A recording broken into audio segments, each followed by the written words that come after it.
Quero mudar de assunto agora porque hoje os portugueses vão às urnas para eleger um novo presidente. A disputa no segundo turno acontece pela primeira vez em 40 anos e está entre os candidatos Antônio José Seguro, de centro-esquerda, e André Ventura, do Chega, que é da direita. Sobre isso a gente conversa agora com Demétrios Pereira, que é professor de Relações Internacionais da ESPM.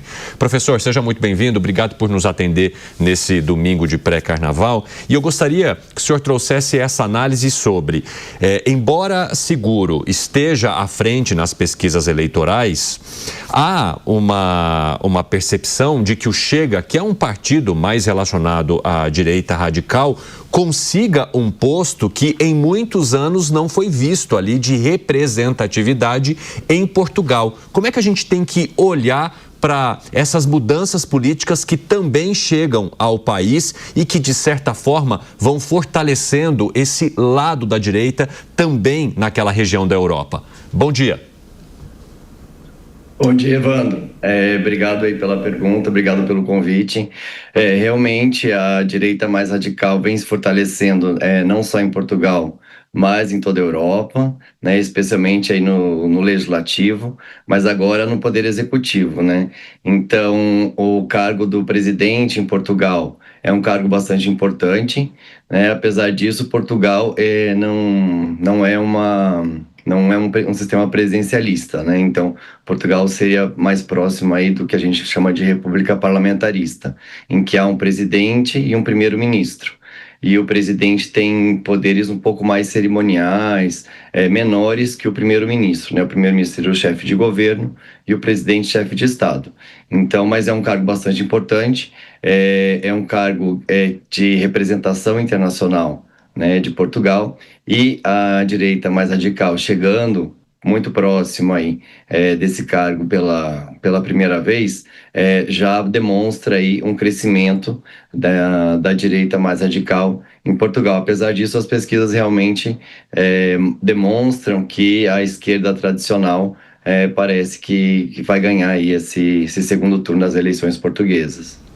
Professor, você tocou num ponto, né, que é o formato de gestão em Portugal, bastante diferente do que a gente está acostumado aqui no Brasil, em que temos a figura do presidente da República com mais protagonismo na administração do país. Em Portugal, esse regime também, chamado muitas vezes ali de semipresidencialismo, divide, né, a gestão pública com o primeiro-ministro e também com o legislativo. Como que ocorreria, né, com uma vitória da centro-esquerda nesse momento, como indicam as pesquisas, essa gestão compartilhada, já que a figura do presidente acaba sendo muito simbólica ao encontro da opinião popular?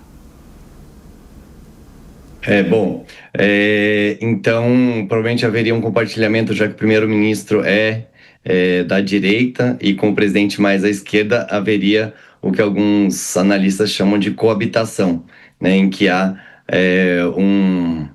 um chefe aí de cada cargo, né? Então, alguns analistas chamam aí o sistema português de semipresidencialista, apesar de eu achar que, por exemplo, a França seja mais próximo de um semipresidencialismo, em que o presidente é mais importante que o primeiro-ministro, né? E Portugal é o inverso. Portugal, eu diria que seria mais próximo de países como a Alemanha, como a Itália, em que também há um presidente, um primeiro-ministro, porém a figura do primeiro-ministro detém aí mais poderes.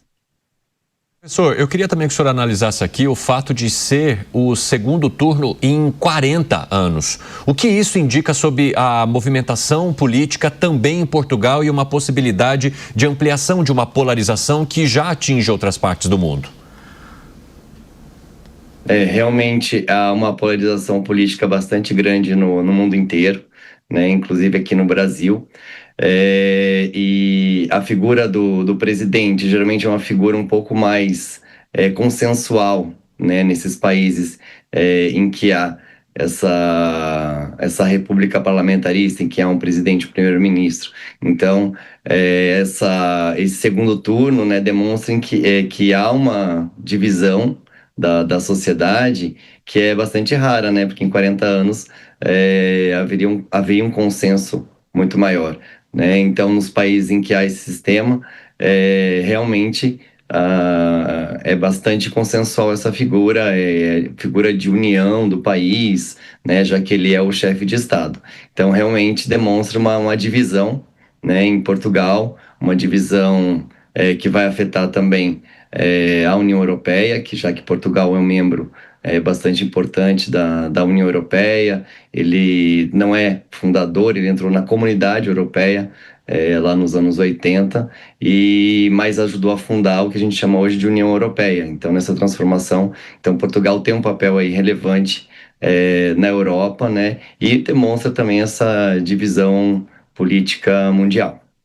Professor de Relações Internacionais da ESPM, Demétrios Pereira, ao vivo conosco aqui no Jornal da Manhã. Professor, para a gente já também trazer aqui um ponto de conclusão, eu gostaria que o senhor explicasse sobre o temor da abstenção em Portugal. Já no fim da campanha eleitoral, muita chuva, fortes temporais atingiram aquela região da Europa. Existe algum candidato que pode ser mais impactado com isso? E também sobre o que a guinada do processo eleitoral em Portugal pode trazer de repercussão aqui para o Brasil, que acaba de fechar o acordo do Mercosul, se isso tem algum tipo de interferência ou se o tamanho de Portugal dentro da União Europeia não tende a repercutir tanto aqui para nós no Brasil.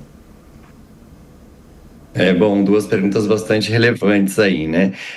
Bia, a questão da abstenção é bastante importante nos países europeus, já que, em geral, não há essa obrigatoriedade de voto como há aqui no Brasil, né? E ainda mais com esses eventos climáticos extremos, as mudanças climáticas que vêm ocorrendo e afetando Portugal, isso pode afetar a presença nas eleições.